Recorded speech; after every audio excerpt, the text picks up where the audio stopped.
पैसा कमाना कितना मुश्किल है ये मेरी अब समझ आया है। पैसे मैंने पहले भी कमाए थे, घरेलू तौर पे मैं काम किया करती थी। अपने हस्बैंड का हाथ बटाने के लिए महीने का 5,000 10,000 कमाना मेरे लिए बहुत मुश्किल बात नहीं थी, मैं कर लिया करती थी। लेकिन अब ना मेरी हिम्मत साथ देती है और ना मेरी ताकत। तो इसलिए मैंने अपने लिए एक आसान रास्ता चुना था कि अब मैं कंटेंट क्रिएटर बनूँगी, मैं व्लॉगिंग करूँगी। लेकिन अब मुझे पता लग गया कि पैसे कमाना कितना मुश्किल है। पहले ये कि मेरी हिम्मत भी थी और मैं पैसे कमा लिया करती थी और ख़र्च करने से पहले मैं सोचती नहीं थी, फटाफट मैं ख़र्च कर लेती थी। जैसे ही पैसे आते थे मैं कोई ऐसा काम कर लेती थी जो बहुत उस वक्त के हिसाब से मेरे लिए बड़ा हो, जो मैं कर नहीं पा रही हूँ वो कर लिया करती थी, जो रिलायबल हो। काफ़ी देर तक मुझे समझ आया कि हाँ, जो मैंने काम किया था वो पैसे मैंने यहाँ खर्चे थे, ये काम किया था उसके लिए। लेकिन जब से मैंने कंटेंट क्रिएटर बनने का फ़ैसला किया, मुझे पता लग गया कि कितना मुश्किल है पैसा कमाना, कितनी मुश्किल से कमाया जाता है, कितनी ख्वारियाँ उठानी पड़ती हैं, कितनी ज़िल्लत बर्दाश्त करनी पड़ती है, कितनी मुश्किलात आपके सामने आती हैं। मैंने सोचा बहुत आसान है, लेकिन अब मेरी समझ आ रहा है कि जो भी लोग ये काम करते हैं कितनी मुश्किल पेश आती होगी उनको, जिस तरह मैं फ़ेस कर रही हूँ वैसी। और ख़ास तौर पे हम जैसी मिडिल क्लास ख़ातून या फिर लोअर मिडिल क्लास ख़ातून जो भी हैं। ज़िंदगी में कई बार ऐसे मौके आए हैं कि जब मुझे बहुत रोना आया है, जबकि मैं ऐसा करती नहीं हूँ, क्योंकि बहुत मज़बूत रहना पड़ता है। और जब भी कोई मुश्किल आती है मैं एकदम ढीठ बन के उस मुश्किल का सामना करती हूँ, डट के लड़ती हूँ और एक बहुत सख्त किस्म की औरत बन के जैसे सामने आती हूँ कि लोग बोलें कि बहुत ढीठ टाइप की चीज़ है। लेकिन जब से मैं ये क्रिएशन का काम शुरू की हूँ ना, कई बार मैं होपलेस होकर के रोई हूँ, बहुत रोई हूँ। और आज भी ऐसा ही हुआ है मेरे साथ। दिल से एकदम ऐसा लगता है ना कि दिल फट जाता है, ऐसा रोना आता है कि क्या कर रही हूँ मैं, क्या हो रहा है, ये क्यों ऐसे हो रहा है, समझ बिल्कुल नहीं आता। और जब तक कामयाबी नहीं मिलती ना, तब तक तो ये सब कुछ चलता रहेगा।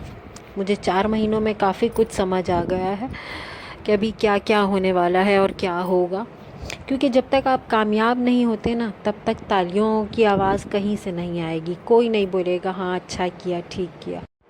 उससे पहले किसी को फ़र्क नहीं पड़ता आप क्या कर रहे हैं, क्यों कर रहे हैं, कैसे कर रहे हैं, कितना गिर रहे हैं, कितना उठ रहे हैं, किसी बात से कोई फ़र्क नहीं पड़ता किसी को भी।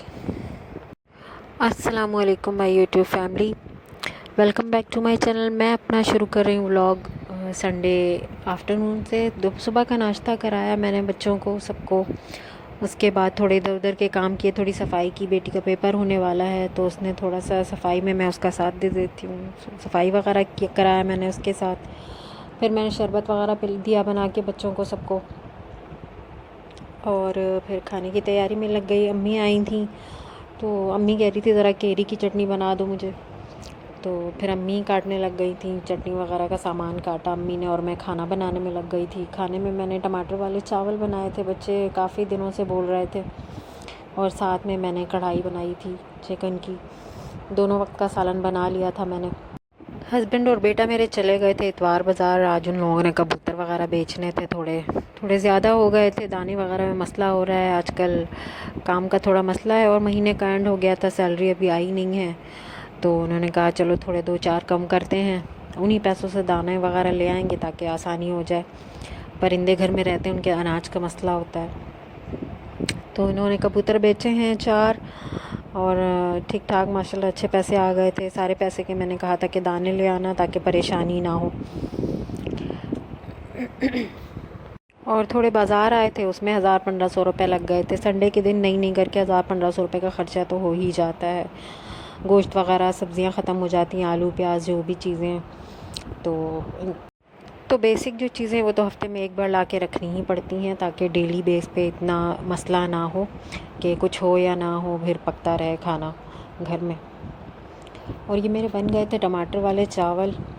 इसको बनाने का तरीका है कि थोड़ा सा प्याज हम फ्राई करते हैं, हल्का फुल्का सा, बहुत डार्क ब्राउन नहीं करना, ये आपकी मर्ज़ी, ये कर लें। इसमें थोड़ा सा मैंने गरम मसाला पिसा हुआ डाला है, क्योंकि खड़ा गरम मसाला मेरे पास पूरा कंप्लीट नहीं था। तो खड़े में तेज़पत्ता था और दालचीनी थी, वो मैंने डाल दिया था। थोड़ा ज़ीरा डाला था, बाकी मैंने थोड़ी सी कुटी मिर्च डाली थी और थोड़ा सा पिसा हुआ गरम मसाला डाला था, जिसमें जायफल वगैरह सारी चीज़ें मिक्स थी। और टमाटर डाले थे और भूनने के बाद फिर मैंने इसमें चावल डाल दिए थे। अच्छे लगते हैं कढ़ाई वगैरह के साथ, या टिक्का आप दही वाला सालन बना लें, कुछ भी तो उसके साथ। यहाँ कैरियाँ देख कर के ना बच्चों के मुंह में पानी आ गया था कि मुझे काट दें, मुझे काट दें। तो मैंने एक ही कैरी काटी बारीक करके और बच्चों को दे दिए थे कि ज़रा सा चख लो सारे, क्योंकि इतना नहीं खाते, कैरियाँ नुकसान कर जाती हैं, अभी तो आई हैं नई और फिर ज़्यादा खाना अच्छा नहीं होता। तो थोड़ी थोड़ी बच्चों ने चख ली थी और कैरियाँ देख के ऐसे ही दिल चाहता है, लेकिन अब तो मैं खट्टा बिल्कुल भी मुंह में नहीं डाल पाती। पिछले 2 साल पहले तो हमने खूब अचार डाले थे, इस साल देखते हैं क्या होता है। अम्मी को बहुत शौक़ है अचार डालने का, फिर अम्मी अचार डालती हैं और बांटती भी हैं, और थोड़ा फंस जाती हूँ मैं उनके साथ। बड़ी बेटी हूँ तो ज़्यादातर वो उनके साथ लगना पड़ता है।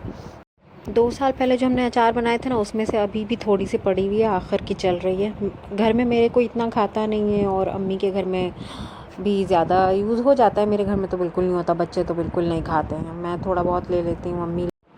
पिछले साल हमने गुड़ का मीठा बहुत बनाया था, गुड़म्मा जिसको कहते हैं, वो हमने बहुत बनाया था और बहुत खाया था। बच्चे बहुत शौक़ से खाते हैं, भाई के बच्चे भी मेरे बहुत शौक़ से खाते हैं, अम्मी हैं, भाई है, सब लोग बहुत शौक़ से खाते हैं आम का मीठा। तो वो जब तक कैरियाँ थी हमने बनाई, काफ़ी बनी थी, वो मैंने भी बनाई थी।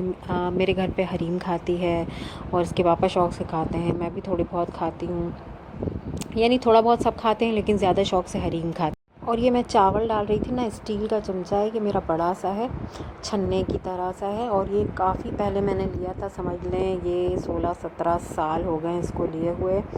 और ऐसे मैंने बाज़ार से लिया था, सिर्फ 150 में 1 चम्मच लिया था, और इसकी 2 जोड़ियाँ हैं, एक प्लेन वाली है और एक ही इसमें छन्ने टाइप की बनी हुई सुराख वाली है। 2 ली थी, मुझे बहुत खूबसूरत लग रही थी, मुझे इतना यूज़ नहीं था ना, पहले इतना खाना पकता था, लेकिन अभी इत्तेफाक से सफाई के दौरान ना ट्रंक में पड़ी थी तो मैंने निकाली। मैं बोली लाओ कुछ तो इस्तेमाल करते हैं, पड़ी तो पड़ी रहेंगी। तो फिर ये आसान हो गया मुझे चावल डालने में, यानी कि चावल छान के आराम से निकालती हूँ और डाल देती हूँ, अच्छा यूज़ हो गया। यार लोग कितना ट्रोल करते हैं। कल मैं एक व्लॉगर का व्लॉग देख रही थी और वो इतनी, मतलब कि वो भी डिसहार्ट हुई हुई थी कि उनके कमेंट इतने वो आ रहे थे, यानी अच्छे कमेंट नहीं आए होंगे उनके, तो बहुत डिसहार्ट हुई हुई थी वो। तो अभी तो मुझे कमेंट आना शुरू ही नहीं हुए हैं, जब आएंगे तो ना जाने फिर मेरा क्या होगा। कि सही बात है, हम मिडिल क्लास फैमिली हैं, हमारे पास ना उतनी अच्छी, ना उतना अच्छा घर है, ना चीज़ें हैं, ना सामान है, ना लोकेशन है, ना हमें कहीं जाना आना होता है इतना ज़्यादा। हम आखिर दिखाएं तो क्या दिखाएं, और हर चीज़ दिखा भी नहीं सकते हम, बहुत कुछ सोचना पड़ता है। और हम नए नए व्लॉगर हैं तो कोई सामने नहीं आ सकता, किसी की वीडियो नहीं बना सकती, हम यहाँ तक कि हम खुद अपनी नहीं बना सकते। तो कितने मसले मसाइल हमें होते हैं और कितनी मुश्किल से हम काम करते हैं, फिर ट्रोल भी होना पड़ता है हमें। तो बस अल्लाह ताला हमारी मुश्किलों को आसान करे, मैं तो यही दुआ करूँगी अल्लाह ताला हम सब की मुश्किलों को आसान करे। हम जितनी बहनें हैं जो भी ये काम कर रही हैं अपनी फैमिली को सपोर्ट करने के लिए, अपने हस्बैंड को सपोर्ट करने के लिए, कि आखिर एक बंदा कब तक करे और क्या क्या करे, फिर अखराजात हैं, मुल्की हालात हैं, तंग आकर के ही हम जैसी औरतों ने ये स्टेप लिया है। अल्लाह ताला हमें कामयाब करे। और मैं आप लोगों से भी रिक्वेस्ट करूँगी कि प्लीज़ अगर आप लोग व्लॉग देखते हैं, कोई भी बात अच्छी लगती है तो एक दूसरे को शेयर करें, लाइक करें, सब्सक्राइब करें। तो इससे क्या होगा, हमारी थोड़ी हौसला अफजाई होती है, हमें हिम्मत मिलती है काम करने की, या समझने की कि हाँ क्या चीज़ बुरी लग रही है किसी को, क्या अच्छी लग रही है। खैर अभी तो मेरे इतने व्यूज़। चटनी बनाई है मैंने, इसमें मैंने डाली हैं 2 केरियाँ, हरी धनिया, लहसुन, हरी मिर्चें, थोड़ा सा ज़ीरा और पुदीना भी डाला है थोड़ा सा मैंने।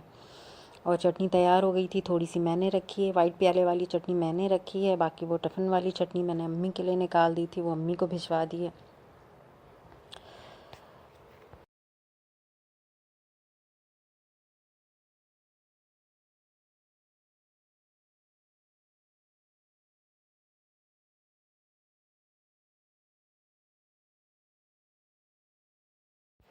खाना तैयार हो गया था, शाम के 4 बजे, 4:30 बज गए थे खाना खाते हुए हमें, और 4:30 5 बज गए थे मेरे ख़्याल से खाना खाते हुए, काफ़ी टाइम लग गया था क्योंकि मार्केट से आने के बाद मेरे हस्बैंड थोड़ा आराम करने लेट गए थे और बेटा मेरा छत पे चला गया था, उसके कबूतरों को दाना वगैरह डालना था, यानी सबके अपने अपने काम थे। और फिर खाना फटाफट जल्दी से हमने खाया और हरीम पीछे लग गई थी कि मुझे स्विमिंग पूल जाना है। वो उसे किसी ने बता दिया था कि स्विमिंग पूल है यहाँ, और वो हमें पता नहीं था कि वहाँ सिर्फ लड़कों के लिए है। वो बस ज़िद थी कि मुझे जाना ही जाना है। तो किसी तरह मैं अपने हस्बैंड को मना के लेकर गई। तो बहुत गुस्सा हो रहे थे कि अभी खाना खाया, मैं कहीं नहीं जाऊँगा। जब हम गए वहाँ तो पता चला कि लड़के ही लड़के थे। वो तो बाहर से ही देख के भागा ही, बोली नहीं मुझे नहीं जाना, वापस चलें। तो खैर उसे लेके हम वापस आ गए थे। खाना अच्छा मज़ेदार था हमारा, सबने शौक़ से खाया। बच्चे तो आपको पता है कार्निवर्स होते हैं, उन्हें गोश्त वाली चीज़ें बहुत पसंद आती हैं, तो इसीलिए गोश्त वाली, आज तो गोश्त था खाने में, तो सही से खाया इन लोगों ने। और हरीम आज फर्स्ट डे स्कूल गई थी दुपट्टा लगा करके। उसने दुपट्टा मांगा था मुझसे। टीचर कह रही थी कि 3 में आ गई हो, अब दुपट्टा लगाओ। तो उसके आप ही का नया दुपट्टा पड़ा था, उसको मैंने बीच से 2 टुकड़े किए और उसको बना के दे दिया। आज वो बहुत हैप्पी थी, दुपट्टा लेकर गई थी। तो बस आज का अपना व्लॉग मैं यहीं पे करूँगी एंड। दुआओं में याद रखिएगा। ओके जी, अल्लाह हाफिज़।